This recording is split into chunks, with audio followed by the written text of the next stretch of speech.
नमस्कार, स्वागत है आप सभी लोगों का ऑल इंडिया आंगनबाड़ी खबर चैनल। मेरा नाम नवनीत JMS। देखिए भाइयों बहनों, लाइव मैं नहीं आ पा रहा हूँ क्योंकि मैं अभी जो है अपने ऑफिस में नहीं हूँ, मैं ऑफिस से बाहर हूँ। इस कारण से आप लोगों से लाइव रूबरू नहीं हो पा रहा हूँ। खैर, आज की खबरें शुरुआत करते हैं। लाइव कब मिलेंगे? कल मिलेंगे बिल्कुल। कल से आपसे जो है रोज़ाना लाइव मिलने का प्रयास रहेगा, ठीक है। तो चलिए, सबसे पहले खबर आ रही है बनारस से। नई शिक्षा नीति के तहत प्री प्राइमरी कक्षाएं शैक्षिक सत्र से शुरू होंगी। पहले चरण में 720 आंगनबाड़ी केंद्रों में इसका संचालन होगा और इसके बाद इनका विस्तार किया जाएगा। इन केंद्रों पर बच्चों के पढ़ने के बाद अपने निकटवर्ती प्राइमरी स्कूलों में दाखिला लेंगे, यानी नौनिहाल पढ़ने के बाद जो है पास में जो प्राइमरी स्कूल होगा उसमें जाएंगे। ये प्रक्रिया देखिए लगातार चल रही, कोई नई बात नहीं है। बाल विकास पुरस्कार विभाग और बेसिक शिक्षा विभाग अप्रैल माह से कक्षाएं शुरू करने को लेकर बनारस में तैयारियों में जुट गया है। महत्वपूर्ण बात क्या है? नई शिक्षा नीति के तहत अब नौनिहालों को सीधे कक्षा 1 से दाखिला नहीं मिलेगा। इस बात को समझिए। वे प्राइवेट स्कूलों की तरह प्री प्राइमरी कक्षाओं का आनंद ले सकेंगे। नौनिहालों को पहले आंगनबाड़ी केंद्रों में प्री प्राइमरी की शिक्षा दी जाएगी और उसके बाद वे निकट के प्राइमरी स्कूलों में कक्षा 1 में दाखिला ले पाएंगे। ये कक्षाएँ आंगनबाड़ी केंद्रों पर पहले चरण में नए शैक्षिक सत्र अप्रैल माह से प्रारंभ होगी। पहले चरण में उन केंद्रों पर कक्षाएं शुरू की जाएंगी जो केंद्र प्राइमरी स्कूलों के प्रांगण में संचालित हो रहे हैं। बनारस से एक बहुत बड़ी खबर जो है हम आपको बता रहे हैं, और ये प्रक्रिया सिर्फ बनारस अकेले के लिए नहीं है। मैं आपको बता दूं, ये प्रक्रिया पूरे उत्तर प्रदेश के लिए है और सभी जगह ऐसा ही होने वाला है। बस केंद्रों की संख्या में कम ज़्यादा आपको देखने को मिल सकता है। यहाँ पर 720 आंगनबाड़ी केंद्रों को चिन्हित किया गया है। चिन्हित केंद्रों पर तैनात आंगनबाड़ी कार्यकर्ताओं को प्रशिक्षण भी दिया जा रहा है। 1492 आंगनबाड़ी यहाँ पर केंद्र बताए गए हैं। इनमें से 3000 कार्यकर्ता और सहायिकाएँ तैनात हैं। इन केंद्रों पर 1,74,000 बच्चे जो हैं पंजीकृत हैं और नौनिहालों को सीधे कक्षा 1 में दाखिला नहीं मिलेगा। इस बात को सरकार ने बार बार कहा है क्योंकि प्री प्राइमरी का मकसद ही ये है कि नौनिहालों को कक्षा 1 से दाखिला ना करके प्री प्राइमरी से जो है दाखिला दिया जाए और आंगनबाड़ी केंद्रों के माध्यम से। इससे पहले भी आंगनबाड़ी केंद्रों पर 2 वर्ष तक प्री प्राइमरी कक्षाओं में शिक्षा का सीखेंगे और 2 वर्ष पढ़ाई के बाद वे प्राइमरी कक्षाओं में पहुंच सकेंगे। यहाँ पर नौनिहालों को पढ़ाई के साथ ही भोजन, पौष्टिक आहार भी दिया जाएगा। DPO इस मामले में कह रहे हैं, जो प्रभारी DPO मंजू वर्मा, इनका कहना है कि 720 आंगनबाड़ी केंद्रों पर प्री प्राइमरी कक्षाओं की शुरुआत के लिए आंगनबाड़ी कार्यकर्ताओं की ट्रेनिंग चल रही है। नए सत्र से कक्षाएं संचालित होंगी। नया सत्र यानी इसी बार का सत्र का जिक्र है। इन कक्षाओं के बेहतर तरीके से संचालन के लिए ट्रेनिंग दी जा रही और अन्य व्यवस्थाएं भी की जा रही है। प्रभारी DPO का बयान निकल कर आया। चलिए दूसरी खबर जान लेते हैं। अब दूसरी खबर जो बता रहे हैं वो बिहार के पटना से ही। ये दोनों खबरें समान है। देखिए, बिहार में भी शिक्षा नीति के तहत जो है आंगनबाड़ी केंद्रों को सरकारी स्कूलों से जोड़ने की कवायद शुरू कर दी गई। इसके लिए शिक्षा विभाग की ओर से सभी निदेशालय और जिला शिक्षा अधिकारियों को 25 फरवरी तक की डेडलाइन दी गई है। योजना के तहत सभी गाँव, पंचायत और प्रखंडों में स्थित आंगनबाड़ी केंद्रों को नज़दीकी सरकारी स्कूलों से जोड़ा जाना है। शिक्षा विभाग के अपर मुख्य सचिव के आदेश के बाद आंगनबाड़ी केंद्रों की सरकारी स्कूलों की टैगिंग इस महीने पूरी हो पाएगी। ये संभावनाएं भी जताई जा रही। नई शिक्षा नीति के तहत टैगिंग के बाद सरकारी स्कूलों के एक शिक्षक द्वारा आंगनबाड़ी केंद्रों पर बच्चों को पठन पाठन कराया जाएगा। हालांकि जहां सरकारी स्कूल में है, सरकारी स्कूल से जो है 1 किलोमीटर की परिधि में कोई आंगनबाड़ी केंद्र नहीं होंगे, वहां पर बाल वाटिका की स्थापना की जाएगी। इसके लिए एरियल मैपिंग भी शुरू हो गई है। तो कहीं ना कहीं यहाँ पर बाल वाटिका का भी जिक्र हो रहा है। ये बड़ी बात है। आदेश के मुताबिक जो है बाल वाटिका की स्थापना की जरूरत के लिए कितनी जगह, कितना खर्च और संचालन की सभी जानकारी के साथ जो है प्रस्ताव तैयार कर 28 फरवरी तक सौंपना होगा, यानी कि इसी महीने तक जो है प्रस्ताव चला जाएगा। तो बिहार के पटना में एक अलग कवायद देखने को मिल रही है। जो यहाँ पर जिक्र है केंद्रों का टैगिंग का तो जिक्र है ही, साथ ही जो है बाल वाटिका का भी जो है जिक्र किया गया है। अब बहनों भाइयों बात कर ले। देखिए, हरियाणा में प्रदर्शन थमता हुआ नजर नहीं आ रहा है।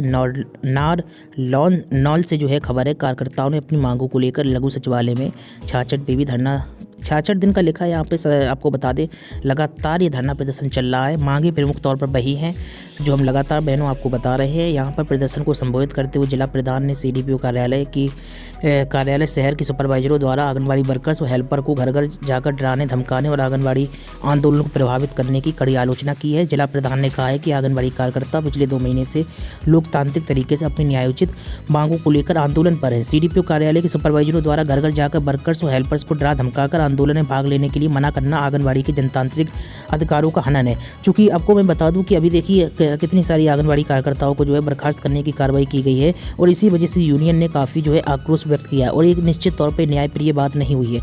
अगर आप इसी तरीके से बर्खास्त करेंगे तो बहनें करेंगी कि अपने हक की लड़ाई लड़ रही हैं और ऊपर से आप जो है सपोर्ट ना करके बहनों को डरा धमका कर कार्रवाई कर रहे हैं। निश्चित तौर पर ऐसी कार्रवाई करने वाले अधिकारियों के विरुद्ध भी जो है कार्रवाई होनी चाहिए। अगर आप इस बात से सहमत हो कमेंट बॉक्स में यस जरूर लिखिए, लाइक और शेयर करना मत भूलिए, चैनल को सब्सक्राइब कर लीजिए बेल को दबाकर।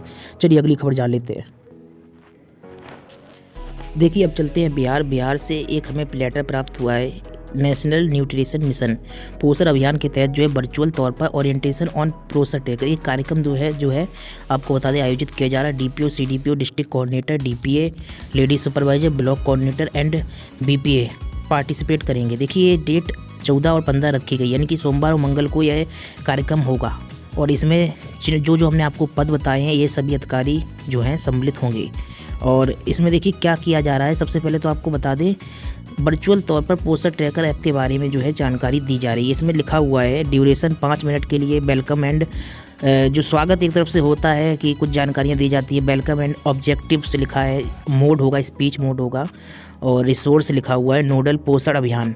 15 मिनट के लिए भी दिया गया current status of service delivery as per Poshan tracker dashboard, power point में होगा ये मोड लिखा हुआ है। तो इसी तरीके से जो है जानकारी दी गई।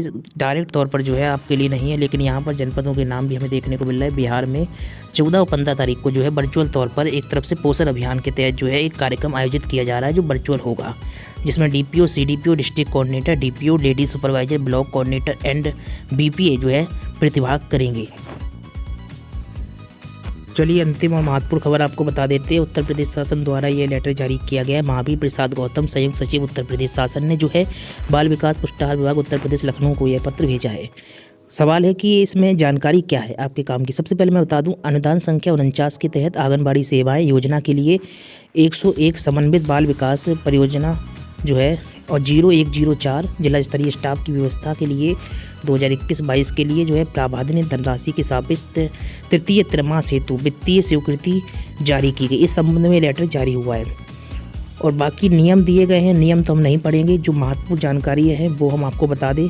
जो हमने विषय था वो बताया आपको और यहाँ पर डेट और जो है पत्रांक संख्या दी गई है। इससे कोई मतलब नहीं। 3 जनवरी 2022 के क्रम में अवगत कराना है कि अनुदान संख्या 49 के अधीन वित्तीय वर्ष 2021-22 में ICDS कार्यक्रम के अंतर्गत होने वाले व्ययों का बहन जो है करने के लिए आय व्यय में प्रावधानित धनराशि जो है बड़ी अच्छी खासी धनराशि है 2,23,440.27 लाख के सापेक्ष प्रथम त्रैमास हेतु शासनादेश संख्या दी गई है 7 अप्रैल 2021 द्वारा 50,000 जो है 176 लाख यानी कि 5,01,76,00,000 मात्र। द्वितीय त्रैमास हेतु शासनादेश संख्या दी गई है यहाँ पर जो है 2,79,45,00,000 मात्र और 3,43,64,67,000 मात्र की वित्तीय स्वीकृति निर्गत की जा चुकी। मुझे यह कहने का निर्देश है कि अनुदान संख्या 49 के अधीन वित्तीय वर्ष 2021-22 में ICDS कार्यक्रम के अंतर्गत होने वाले व्ययों को वहन करने के लिए संलग्न जो है योजनाओं में उप शीर्षकों के अंतर्गत दिए गए मानक मतबार विवरण के अनुसार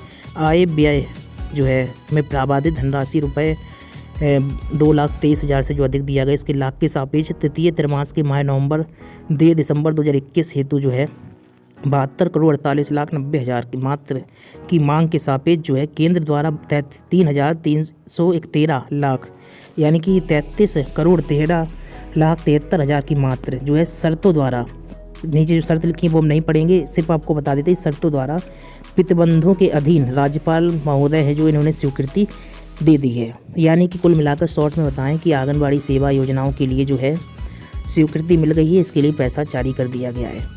बाल विकास योजना 104 लिखा हुआ 0104 जिला स्तरीय स्टाफ की व्यवस्था के लिए बाल विकास योजनाओं के लिए वित्तीय स्वीकृति जो है दे दी गई है 2021-22 यानी कि मार्च तक के लिए जो है पैसा दिया गया है। कहीं ना कहीं इसका मतलब ये हुआ है। बाकी नया वित्तीय वर्ष जो है 1 अप्रैल से शुरू हो जाएगा। के लिए और खबरों को देखने के लिए हमारे साथ बने रहें। चैनल को सब्सक्राइब करके रखिए, बेल को दबाइए। नमस्कार।